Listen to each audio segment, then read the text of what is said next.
Hello everyone, आज है 18 नवंबर और आज इस वीडियो में हम बात करने जा रहे हैं टाटा मोटर्स के बारे में। देखिए 173 रुपीज का ये शेयर है। आज 9.5% से लेकर 10% की एक बहुत ही बड़ी और दमदार रैली हमें यहाँ पर देखने को मिल रही है। इतनी बड़ी तेजी पिछले कुछ दिनों से टाटा मोटर में आई है कि इसको पकड़ना तक मुश्किल हो चुका है। बहुत बड़ी रैली ये शेयर दिखा चुका है। वीडियो में हम बातचीत करेंगे क्या अब इस रैली का फायदा उठाकर एग्जिट करना सही रहेगा या फिर और फर्दर खरीदारी करने का मौका यहाँ पर है। तो वीडियो को मैं शुरू करूं उससे पहले अगर आपने अभी तक चैनल को सब्सक्राइब नहीं किया है तो प्लीज अभी इसे सब्सक्राइब कर लीजिए, क्योंकि आगे भी बहुत सारे वीडियोस हैं जो आपको काफी ज्यादा हेल्प करेंगे। उसके साथ साथ अगर आपने अभी तक मेरे चैनल को सब्सक्राइब नहीं किया है तो प्लीज अभी इसे सब्सक्राइब कर लीजिए टेलीग्राम चैनल को, क्योंकि वहां पर मैं आपको जो लेटेस्ट ब्रोकरेज हाउसेस के द्वारा जो बाइंग कमेंट्री दी जाती है उसके बारे में मैं आपको अपडेट करता रहता हूं। तो मेरी टेलीग्राम चैनल को भी सब्सक्राइब करना मत भूलिएगा। तो यहाँ पर हम बात करें टाटा मोटर्स की। 173 रुपीज का शेयर है, प्रीवियस क्लोज 158 का था, ओपन हुआ उसी प्राइस के आसपास 158, लेकिन दिन का हाईज बना दिया 178 रुपीज तक का हाई इसने बना दिया और end of the day 173 rupees के आसपास क्लोज हुआ है।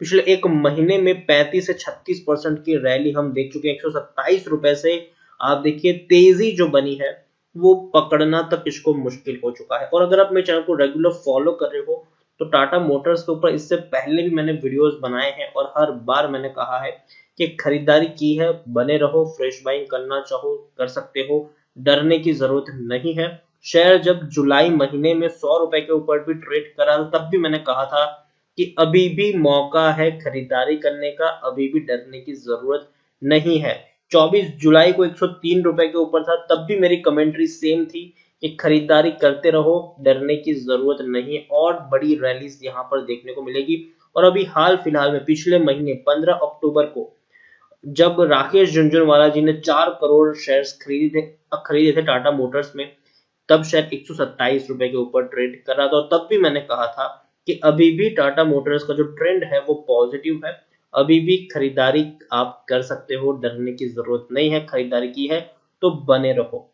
आप देखिए अभी 15 दिन, अभी एक महीना हुआ है इसको, मुश्किल से इसको अक्टूबर 15 को ये मैंने वीडियो बनाया था, 127 रुपए के ऊपर तब शेयर ट्रेड कर रहा था और उसके बाद जो रैली बनी है वो डेफिनेटली काफी दमदार है, काबिले तारीफ है।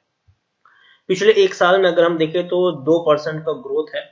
आप देख सकते हो कोई प्री कोविड लेवल तक शेयर पहुंच चुका है।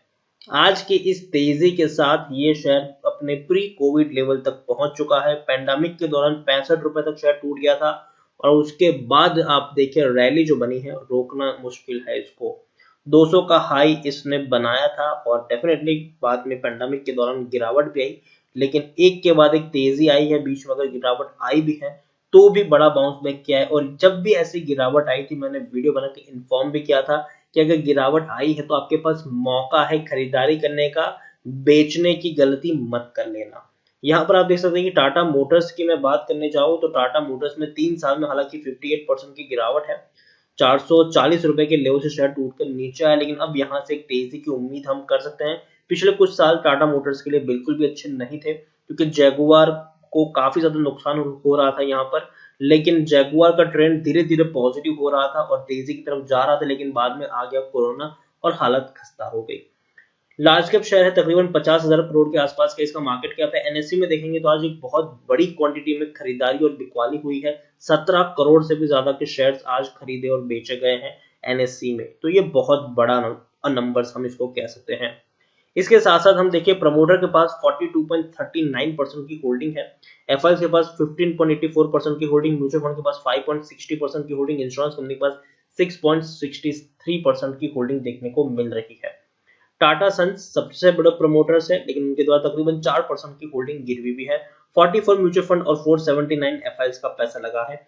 15.71% की होल्डिंग इंडिविजुअल इन्वेस्टर होल्डिंग की है। लेकिन डिविडेंड की बात करें तो आखिरी बार 2016 में इसने डिविडेंड पे किया था, लेकिन उसके बाद इसने डिविडेंड पे नहीं किया है। टाटा मोटर्स टेक्निकल रेटिंग अभी भी शानदार है, अभी भी ट्रेंड पॉजिटिव है, अभी भी तेजी के संकेत है। यहाँ पर according to Moneycontrol user 76% लोग खरीदने की सलाह दे रहे हैं, 19% लोग बेचने की बात कर रहे हैं और 5% लोग होल्ड करने की बात यहाँ पर कर रहे हैं। काफी सारे ब्रोकरेज हाउसेस का टाटा मोटर्स को लेकर जो व्यू है वो इस तरीके से है कि HDFC सिक्योरिटीज की अगर हम बात करने जाएं तो HDFC सिक्योरिटीज ने टाटा मोटर्स में खरीदारी करने की सलाह दी है और 175 रुपए का टारगेट उन्होंने रखा हुआ है।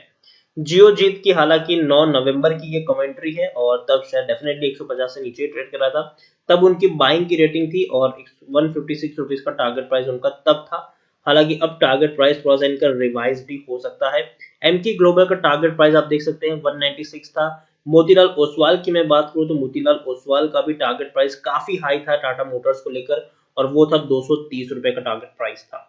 बड़े बड़े ब्रोकरेज हाउस ने बड़ी पॉजिटिव कमेंट्री यहाँ पर दी है और टाटा मोटर्स का जो बिजनेस है वो काफी अच्छा परफॉर्म कर रहा है। और दूसरी जो सबसे इंपॉर्टेंट बात है वो ये है कि कंपनी ने का जो डिसीजन आया, कंपनी की जो मैनेजमेंट की जो कमेंट्री है कि 3 साल के अंदर कंपनी जीरो डेट मतलब कंपनी जो अपना कर्जा है उसको चुका देगी और जीरो डेट वाली कंपनी बन जाएगी। और डेफिनेटली इस मैनेजमेंट के फैसले से मार्केट काफी पॉजिटिव ट्रेंड कर रहा है, क्योंकि देखिए हर बड़ी कंपनी की डूबने की वजह होती है उसका कर्जा। जो कंपनी कर्जे के बोझ के तले दब जाती है वो बाद में उससे बाहर ही नहीं निकल पाती है और बर्बाद हो जाती है, जिसके कई सारे एग्जाम्पल हम प्रीवियस में देख चुके हैं। लेकिन अब टाटा मोटर्स डेफिनेटली अपने इस कर्जे को लेकर काफी ज्यादा अग्रेसिव है और कम करने की कोशिश भी कर रही है। और सितंबर क्वार्टर के जो इनके नतीजे थे वो भी अच्छे थे, बुरे नहीं थे। 350 करोड़ का इनको लॉस हुआ है, लेकिन पिछले 2 क्वार्टर के मुकाबले ये जो नुकसान है वो बहुत कम है, क्योंकि जून 2020 में 8,385 करोड़ का लॉस था, इससे पहले 9,670 करोड़ का लॉस था। तो डेफिनेटली 350 करोड़ का लॉस उतना बड़ा नहीं है और उम्मीद करते हैं कि दिसंबर में पॉजिटिव रिजल्ट आए और प्रॉफिट में आ जाए ये कंपनी। और डेफिनेटली ऐसा हो भी सकता है क्योंकि जो बिक्रियां हैं वो वापस से लौट रही है। गाड़ियों की जो पहले बिक्री थी वो धीरे धीरे डिमांड आ रही है, चाहे हम जैगुआर की बात करें या फिर टाटा मोटर्स की बात करें। शेयर होल्डिंग में आपको देखिए प्रमोटर काफी ज्यादा पॉजिटिव है अपनी इस कंपनी को लेकर। 43.17% की होल्डिंग 47.34% है एक साल में। गिरवी शेयर्स पहले 4.67% थे, आज 3.95%, मतलब प्रमोटर ने खरीदारी की है, उसके साथ जो शेयर गिरवी थे उसको भी छुड़ाया है। यहाँ पर इंश्योरेंस कंपनी, म्यूचुअल फंड और एफआईएस के पास एक अच्छी खासी होल्डिंग यहाँ पर देखने को मिल रही है। टाटा मोटर्स डेफिनेटली एक अच्छे प्राइस पर ट्रेड कर रहा है और मुझे लगता है कि थोड़ी सी मुनाफा वसूली आने वाले दिनों में यहाँ पर हावी हो सकती है। लेकिन अगर आपका नजरिया लॉन्ग टर्म का है तो बने रहने की सलाह होगी। शॉर्ट टर्म का नजरिया है तो डेफिनेटली आप प्रॉफिट बुक करके यहाँ पर निकल सकते हैं। लेकिन लॉन्ग टर्म का नजरिया है तो बने रहे। लॉन्ग टर्म में 200 रुपए तक के भी टारगेट आपको यहाँ पर देखने को मिल जाएंगे।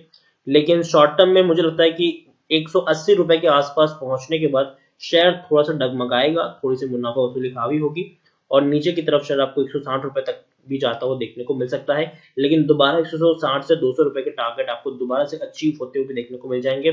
तो लॉन्ग टर्म का नजरिया है तो बने रहो, शॉर्ट टर्म का नजरिया है तो प्रॉफिट बुकिंग भी आप यहाँ पर कर सकते हो। लेकिन मैं प्रीफर करूंगा कि नजरिया लॉन्ग टर्म का रखें आप, और अगर यहाँ से थोड़ी सी गिरावट आती भी है तो आप खरीदारी करने का रुख अपनाएं। जब भी गिरावट आए थोड़ी थोड़ी क्वांटिटी ऐड करते जाएं। तो इसी के साथ वीडियो को एंड करूंगा। अगर आपको वीडियो पसंद आया हो तो प्लीज इसे लाइक करो, शेयर करें। अगर आप चैनल पहली बार आए तो प्लीज सब्सक्राइब करो। टाटा मोटर्स के बारे में आप क्या सोचते हैं वो भी आप मुझे कमेंट में लिखकर बता सकते हैं। Thank you.